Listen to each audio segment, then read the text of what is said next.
you're wearing a SpaceX shirt. So let me ask you. Sure. Let me ask you one person who talks about exponential. Just the miracle of the exponential function in general is Elon Musk. So he kind of advocates the idea of exponential thinking. Realizing that technological development can, at least in the short term, follow exponential improvement, which breaks apart our intuition, our ability to reason about what is and isn't impossible. So he's a big one. It's a good leadership kind of style of saying, like, look, the thing that everyone thinks is impossible is actually possible because exponentials. But what's your sense about that kind of way to see the world? Well, so I think it can be very inspiring to note when something like Moore's law is another great example where you have this exponential pattern that holds shockingly well, and it enables just better lives to be led. I think the people who took Moore's law seriously in the 60s were seeing that, wow, it's not going to be too long before like these giant computers that are either batch processing or time shared, you could actually have one small enough to put on your desk, on top of your desk, and you could do things. And if they took it seriously, like you have people predicting smartphones like a long time ago.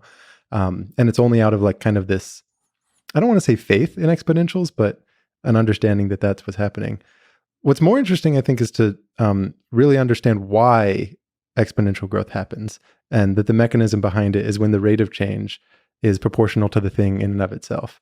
So the reason that technology would grow exponentially is only going to be if the rate of progress is proportional to the amount that you have. So that the software you write enables you to write more software. And I think we see this with the internet. Like the advent of the internet makes it faster to learn things, which makes it faster to create new things. I think this is oftentimes why like investment will grow exponentially, that the more resources a company has, if it knows how to use them well, the more it can actually grow.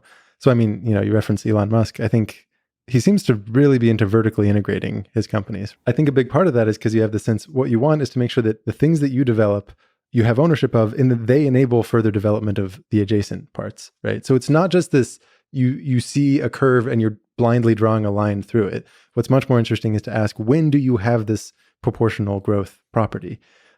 Because then you can also recognize when it breaks down. Like in an epidemic, as you approach saturation, that would break down. As you do anything that skews what that proportionality constant is, you can make it maybe not break down as being an exponential, but it can seriously slow what that exponential rate is. So the opposite of a pandemic is you want, in terms of ideas, you want to minimize barriers that prevent the spread. You want to maximize the spread of impact. So like you want it to grow when you're doing technological development, is so that you do hold up, that rate holds up. And that's almost like an operational challenge of like how you run a company, how you run a group of people, is that any one invention has a ripple that's unstopped. And that ripple effect then has its own ripple effects and so on. And that continues. Yeah, like Moore's law is fascinating. And like on a psychological level, on a human level, because it's not exponential. It's just a consistent set of like what you would call like S curves, which is like it's constantly like breakthrough innovations nonstop. That's a good point. Like it might not actually be an example of exponential because of something which grows in proportion to itself, but instead it's almost like a benchmark that was set out that everyone's been pressured to meet. And it's like all these innovations and micro inventions along the way, rather than some consistent sit back and just let the lily pad grow across the lake phenomenon. And it's also like there's a human psychological level for sure of like the 4 minute mile. Like there's something about it, like saying that, look, there is, Moore's law. It's a law. So like it's certainly an achievable thing. We've achieved it for the last decade, for the last 2 decades, for the last 3 decades. You just keep going, and it somehow makes it happen. I mean, it makes people. I'm continuously surprised in this world how few people do the best work in the world, like in that particular, whatever that field is. Like it's very often that like the genius, I mean, you could argue that community matters, but it's certain, like, I've been in groups of engineers where like one person is clearly like doing an incredible amount of work and just is the genius. And it's fascinating to see. Basically, it's kind of the Steve Jobs idea, is maybe the whole point is to create an atmosphere where the genius can discover themselves, like like have the opportunity to do the best work of their life. And yeah, and that the exponential is just milking that. It's like rippling the idea that it's possible, and that idea that it's possible finds the right people for the 4 minute mile. The idea that it's possible finds the right runners to run it, and then explodes the number of people who can run faster than 4 minutes. It's kind of interesting to, I don't know. Basically, the positive way to see that is most of us are way more intelligent, have way more potential than we ever realize. I guess that's kind of depressing. But I mean, like, the ceiling for most of us is much higher than we ever realize. That is true. A good book to read if you want that sense is Peak, which essentially talks about peak performance in a lot of different ways, like, chess, London cab drivers, how many push-ups people can do, short-term memory tasks.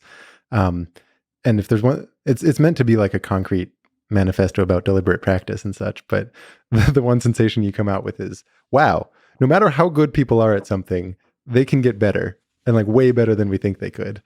I don't know if that's actually related to exponential growth, but I do think it's a true phenomenon that's interesting.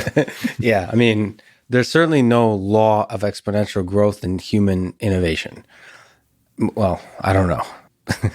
Well, kind of. There is like there's. I think it's really interesting to see when innovations in one field allow for innovations in another. Like the advent of computing seems like a prerequisite for the advent of chaos theory. You have this truth about physics and the world that, in theory, could be known. You could find Lorenz's equations without computers, but in practice, it was just never going to be analyzed that way unless you were doing like a bunch of simulations and that you could computationally see these models. So it's like physics allowed for computers, computers allowed for better physics, and wash, rinse, and repeat. That self-proportionality, that's exponential. So I think I wouldn't think it's too far to say that that's a law of some kind. Yeah, a fundamental law of the universe is that these descendants of apes will exponentially improve their technology and one day be taken over by the AGI. That's built in their simulation. That'll make the video game fun. Whoever created this thing.